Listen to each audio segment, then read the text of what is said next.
finally, a fridge you can personalize. Top Mount Freezer. Recipe for Success. Proudly brought to you by Samsung.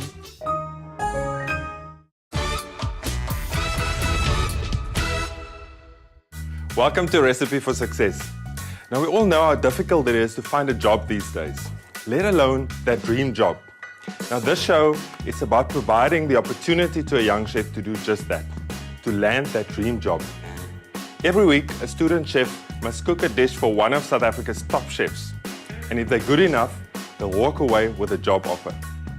They've got to impress the chef with their preparation, cooking skills, and presentation to get this job.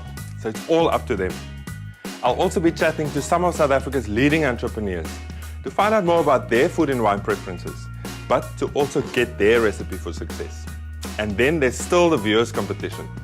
But let's get straight down to business. This week's student is from Tshwane. Hi, my name is Christy Pretorius. I'm a 19-year-old guy studying to become a chef. And my dream job is to work at a restaurant where I can work with produce like offal and tough, unpopular cuts of meat and turn them into attractive and flavorful and interesting dishes. Being on the show for me it's amazing. I mean, it's nerve-wracking to be able to put myself out there, to be on the media, and this potential job offer, it's real. It could change my life, and I'm willing to work really, really hard for that opportunity. So I still remember Chris coming in on the first day, stood out quite a bit. He's very energetic, smiles, and he's very inquisitive. He's got a very inquisitive mind. He's got a real love for food and tries and experiments new things. So I really wish him all the best of luck, and I think it's just going to really kick off his career in a massive way.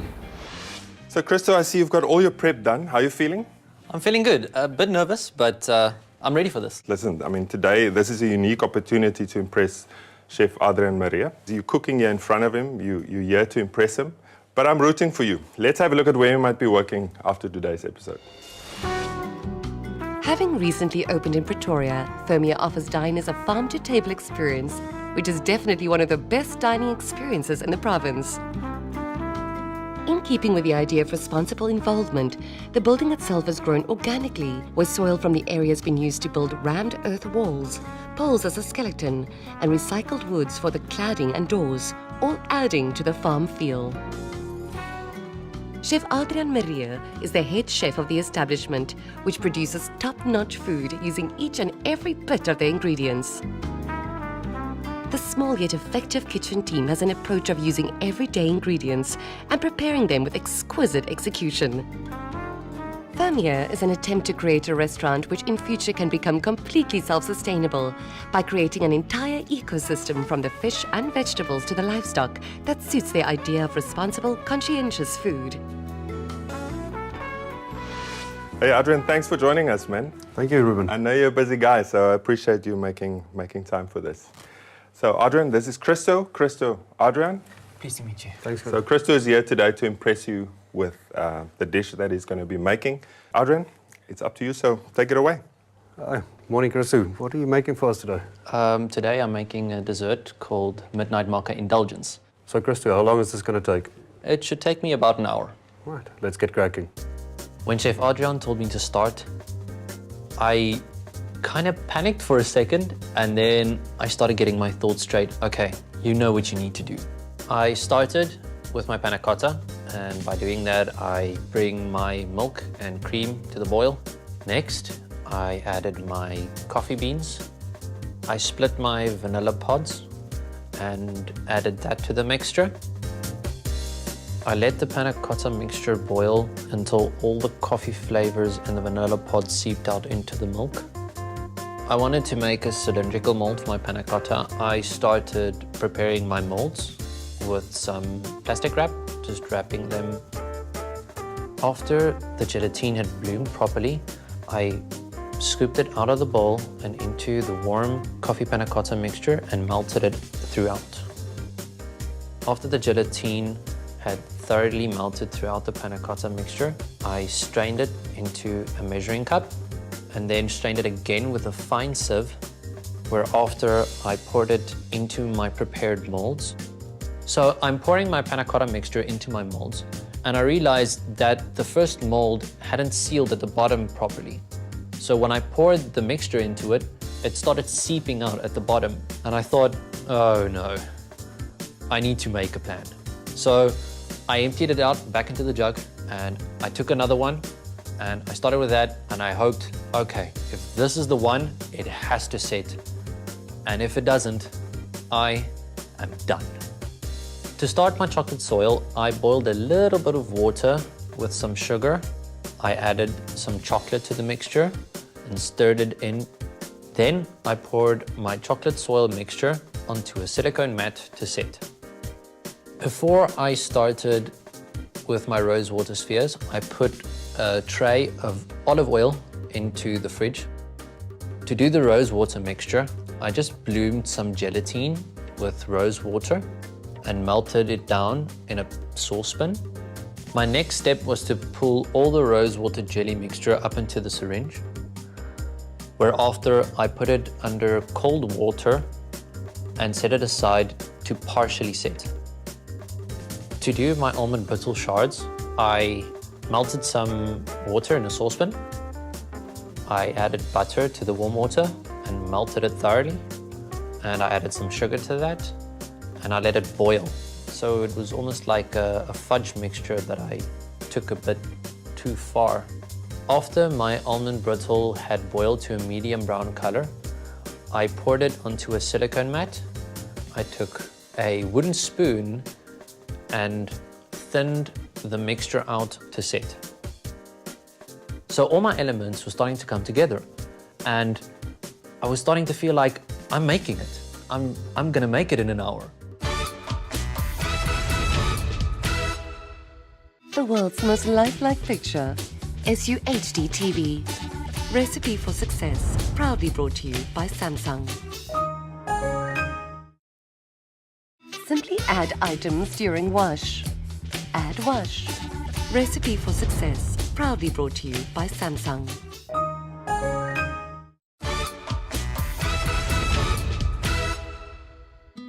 Once my chocolate soil mixture had set, I broke it up into pieces, put it in a mortar and pestle, and then I ground it up into a fine powder, which I sifted twice to make sure that there are no big chocolate pieces.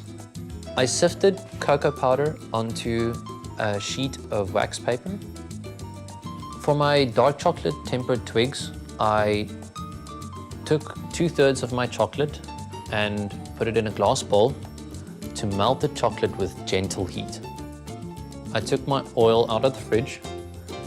I started dripping little drops one at a time into the oil. Once I finished dripping my mixture into the oil, I put it back into the fridge to completely set. When the chocolate reached about 50 to 52 degrees, I took my piping bag and piped little twigs of chocolate onto the sifted cocoa. After I piped the chocolate twigs, I sifted cocoa powder over the chocolate twigs again. To do the frosted fenna leaves, I separated an egg and retained the egg white, which I whisked up until it just started foaming. Next, I took the fenna leaves and gently brushed them over the whisked egg white, and I coated them in some caster sugar, and I put them in the freezer to set. To do my almond brittle shards, I loosened it from the silicone mat and I broke it up into small pieces with sharp edges. All my elements are actually coming together, and I'm proud of myself because for a moment, I thought I wasn't going to make it in an hour. So actually hoping this turns out well. I'm done. I can start preparing for plating now. Okay, Christo. Been nice watching you, seeing all the stuff that you were doing. I quite like the way you moved around, eh? Yeah. And how he got all his stuff done. How did you think he did, Adrian? I think he did really well. He kept it nice and clean. Let's see. The proof is in the final product. It always is. Christo, so you can start preparation for plating. And while you're doing that, last week I had lunch with Mr. Whitey Basson, CEO of Shoprite Holdings, to find out more about his recipe for success. So, Mr. Basona, I just want to say thank you for the time. I know, and I'm sure you're a very busy man. So thanks for the time to have a chat with me today. My pleasure, sir. I'm quite interested to know, where did it all start and how did it start? I know you grew up in Porterville, but where did it all start? Well, I don't think that there's a specific point that started it when I was a kid or not. In fact, I wanted to become a medical doctor as a young boy, which I'm glad that I didn't do. But then I actually qualified as a chartered accountant, had customers in the retail operations, one was Pep Stores, and joined them at some stage. And then the ShopRite, which was just a 6 or 8 store business, was up for sale. And we bought it, and then all of a sudden one morning you wake up and you say, ooh, but if I look at the inflation growth of just the big three, I will have to open about 1,000 stores a year to catch up with them. So there's just no way you can catch up unless you get a break to buy more supermarkets. And we were fortunate that we got Grand Bazaars, OK Bazaars, Checkers, and a few others that were all in not good a shape, so you didn't have to pay too much for them. Bought them, turned them around, made them a good business, and then ended up being the biggest in South Africa. So, but if you ask me in a specific point in time, did you think that out in the beginning? I said, no, they came as time went on. Were you interested in making a career out of retail? Yes, I was. I was always very keen on it. Were you very keen to be an entrepreneur? If you can call somebody an entrepreneur, I don't even know what it really means in things, but I want to do things my way and in a certain fashion with people that I could trust. I could tackle anything with the friends I had around me. So we always talk to entrepreneurs or business people, and especially when they start out, a word that comes out a lot, or a theme, is mentorship. So people talk about mentorship, specifically being able to, when you start out your business, to be able to ask for advice and go to someone that can give you that advice. Was that something that you had to do? That was very important in my life. In fact, when I got married, I used to, on Sunday afternoons, when a lot of my friends were on the beach, I used to go and visit elderly people in Sea Point whose children were racing around Europe and with very lonely parents. And I learned a lot from them. I used to have like twice a month tea with somebody that was big in business at some stage in his life, and that helped me a lot. And then I was obviously very fortunate. I was like treated like his only son by Renier van Rooyen, who started the group for us in those days. So I'm very keen on that, and I believe it's very important that those people who have made the mistakes and made the successes are in close proximity of you. Now, the approach to starting your own business and how to run it, I mean, has that changed, or has it stayed the same basically? Now, I don't think it's changed, but what we see today is people that are very successful are much more exposed to television, to news, etc. So people think that to be an entrepreneur or to be successful, you have to be very big. You must be one of the rich 30 or rich 40 or whatever it is. That's not the case. I know a lot of people who are very good entrepreneurs and have smaller businesses and prefer to stay out of the limelight. So I think the two elements you must possess is that you must make it a goal to be successful in whatever you do. So that makes you feel if there was a change. If you're not on the rich list, you're not an entrepreneur. Yeah. Nonsense. If you don't have to be on any list to be a fantastically successful entrepreneur. Well, we're sitting here at the beautiful Montmarie restaurant on your wine estate. You clearly love wine, but do you actually cook at home? Do you... Ruben, I must now be honest with you. We've been friends for 20 years. I can't even cook an egg properly. I can make oopsies for my grandchildren, which is a little bacon wraparound, which is very good and very good in ShopRite, so you must buy them there. And for the rest, I can grill a steak, but I am not a cook by nature.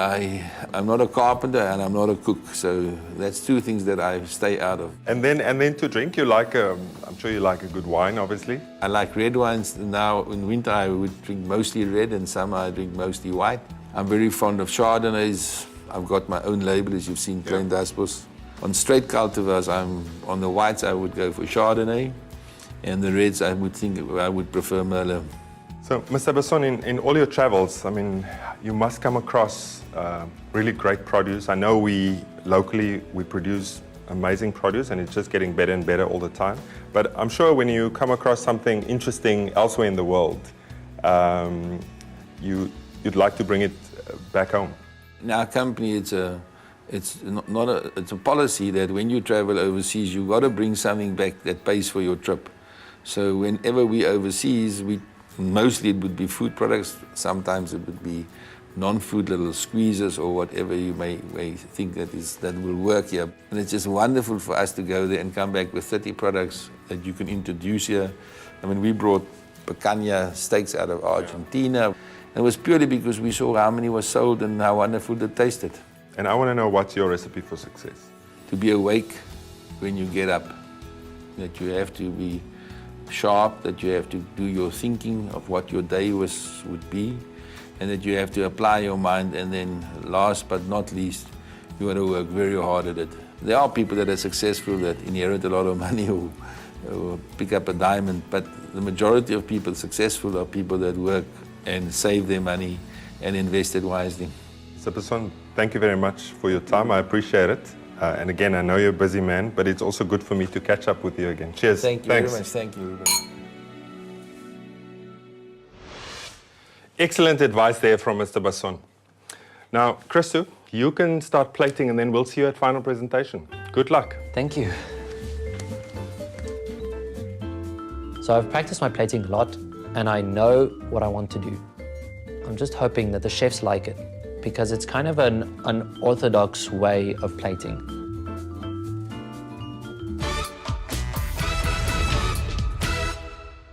You won't believe what you can make in a microwave. Hot Blast. Recipe for success. Proudly brought to you by Samsung. Works and plays together perfectly. Note 7. Gear Classic. Recipe for success. Proudly brought to you by Samsung.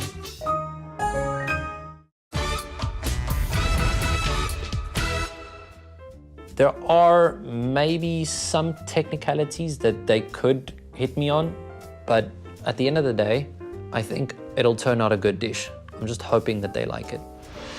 Chef, I have done my very best and I am very happy with my end product. And I'm pleased to present you Midnight Mocha Indulgence. Now, underneath we have a dark chocolate soil. We have almond brittle shards, little rose water jelly spheres, and some tempered dark chocolate twigs. And I garnished it with some frosted fennel leaves. And right here is our beautiful coffee panna cotta. Well done, Christo. Like I said, a lot of little detailed, Intricate. yeah, very intricate type of dessert. What do you think, Adrian? I'm well impressed. I like the presentation of it. No, it looks quite natural and so on. I look forward to tasting it. And you know, it's a nice amount of effort going into it. A lot of effort that went into it. I'm also interested to taste how the rose water, you know, how that flavor picks up with all the other elements on there. Especially with the fennel, that would be a first. And Christo, talk about the wine that you decided to pair with this dish. So, even though I have dark chocolate in there, I didn't want to add another layer of sweetness, so I decided to take a more savory wine with chocolate and berry undernotes to complement the ingredients and the flavors in my dish. So that was the idea behind my wine pairing. I'm a little bit unsure about this, but I mean, I'm looking forward to try it. Yeah, I'm willing to give it a go. I think of course. it's quite big and bold and See how it stands up with the dessert. Okay, let's get in there. So they start tasting my dish and they start giving comments here and there, and then it gets quiet. And I start stressing because I can't read their expressions, and it kind of feels like there's too much to think about on the plate, and I'm doubting myself. Did I make an element too much? Is there something that they need on the plate? Aren't the flavors matching? Will they like it? The little rose petal balls are nice and delicate. I love that. the texture of the panna cotta is lovely as well. And the fennel too, eh? Slight hint of that bit of fennel that comes through. I'm a massive fan of fennel, so I would have said a little bit more would have been lovely. Yeah. What do you think of the wine? Well, let's get there. I'll have another bit. Try that. I wouldn't say it's perfect with a dessert. I wouldn't say it's bad with it either, you know. No, I think it picks up the coffee notes and the chocolate notes quite well, but it hides some of the more delicate flavors, like the rose water. And in the end, you sit with lingering wine rather than a nice pairing. All the elements on there, yeah. Adrian, do you have any questions for Christo? I mean, obviously he's interested to come and work in your kitchen. So I'm sure you've got some questions for him. Are you going to be able to make this in a bit more pressure situation? I know cooking in front of two people is never easy, but repeating it, the plating, not once but 50 times over, and having it the same standard and the same quality as us. I guess everything comes with practice, so it might not always be perfect, but I know that it will always have the same flavors and the same textures, because I know this specific dish I have done many times over. So if I practice these things, I know I can do a really good job at it. Okay, Adrian, I know you've got to think about this one a little bit longer. Christo, and I know, and I'm sure that you're very anxious to find out the verdict from Chef Adrian, but you're going to have to wait a little bit longer, unfortunately. It's now competition time. There are almost 250,000 Rand in prizes to be won in our Recipe for Success viewer competition, which includes a full lifestyle solution worth over 100,000 Rand from Samsung, comprising of a Galaxy S7 Edge smartphone, a Galaxy Tab S2 tablet, a color laser multi-function printer, a 55-inch curved SU HD TV, a water wall dishwasher, a top mount freezer, and a hot blast convection microwave oven. From Capsicum, a City and Guilds diploma bursary in food preparation. From Fine and Fabulous Neo Group SA, Jean de Bois Lequal 24-piece French cutlery set. From Grand Cru Glassware, 8 Riedel varietal specific glasses. And from Mervyn Gurr Ceramics, a handmade crockery set for 4. Only one lucky viewer will win all of these prizes. You can enter via SMS or on our website.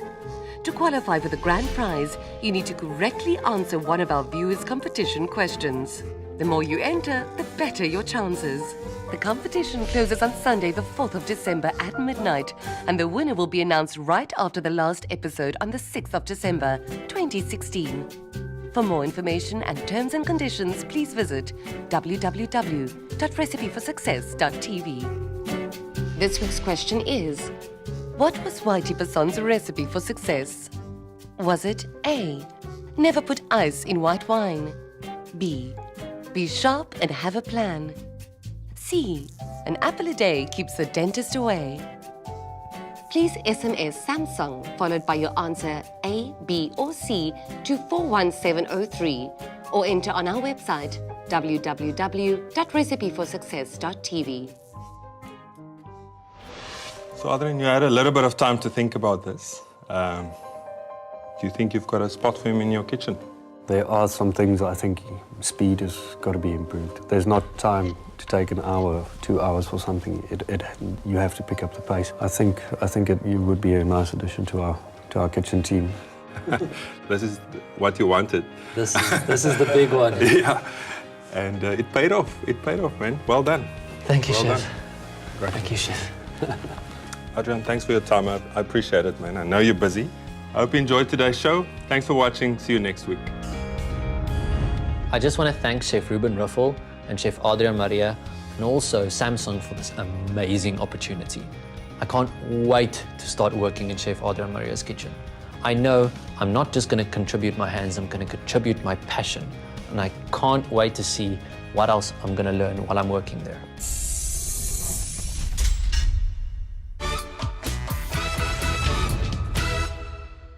Everything you need to succeed. Samsung. Business in a box. Recipe for Success. Proudly brought to you by Samsung.